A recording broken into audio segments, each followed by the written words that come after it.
یسوع مسیح ساری باتیں تمثیلوں میں کیوں کرتے تھے؟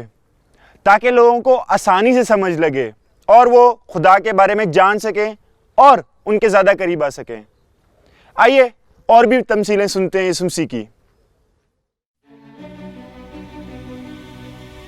میں تم لوگوں سے سچ کہتا ہوں، جو دروازے سے بھیڑ خانے میں داخل نہیں ہوتا بلکہ دوسرے راستے سے چڑھ کر جاتا ہے، وہ چور اور ڈاکو ہے۔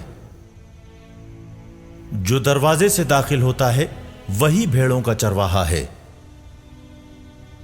اور دربان اس کے لیے دروازہ کھول دیتا ہے۔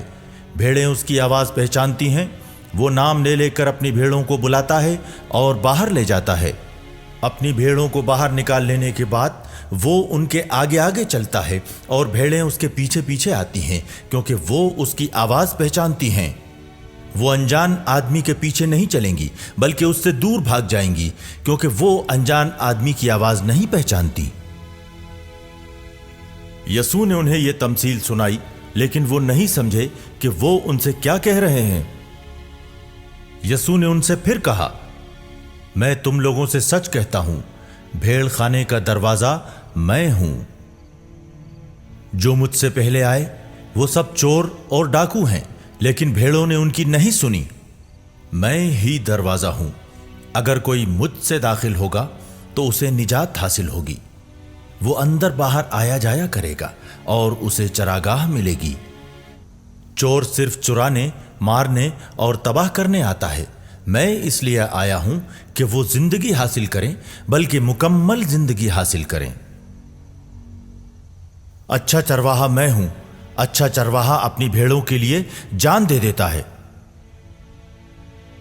مزدور جو نہ چرواہا ہے اور نہ بھیڑوں کا مالک، بھیڑیوں کو آتے دیکھ بھیڑوں کو چھوڑ کر بھاگ جاتا ہے، اور بھیڑیا ان پر حملہ کرتا ہے اور انہیں تتر بتر کر دیتا ہے۔ مزدور بھاگ جاتا ہے کیونکہ وہ تو مزدور ہے اور اسے بھیڑوں کی کوئی فکر نہیں۔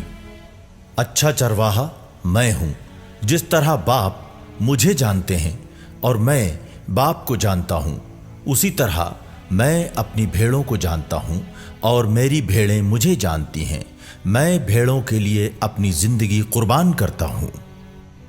میری اور بھی بھیڑیں ہیں جو اس بھیڑ خانے کی نہیں ہیں، مجھے انہیں بھی لے آنا ہے، وہ بھی میری آواز سنیں گی۔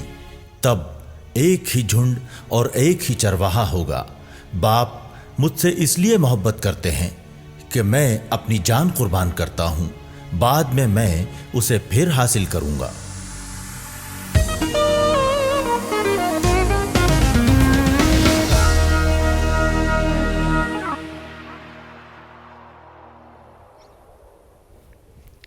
دوستو، جب ہم کسی سے پیار کرتے ہیں تو ہم اس کی آواز دور سے پہچان لیتے ہیں، بہت ساری بھیڑ میں بھی۔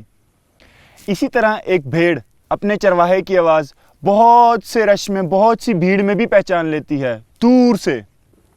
ایک اصلی چرواہے کا تو مجھے پتہ نہیں کہ وہ اپنی 99 بھیڑوں کو چھوڑ کر ایک گم ہوئی بھیڑ کے پیچھے جائے گا یا نہیں، لیکن خداوند یسوع مسیح ضرور اس ایک گم ہوئی بھیڑ کے پیچھے لازمی جائیں گے، کیونکہ وہ ہم سب سے بہت زیادہ پیار کرتے ہیں، اور کوئی بھی ان کی بھیڑ اگر گم ہوتی ہے تو وہ اس کو ڈھونڈنے لازمی جائیں گے۔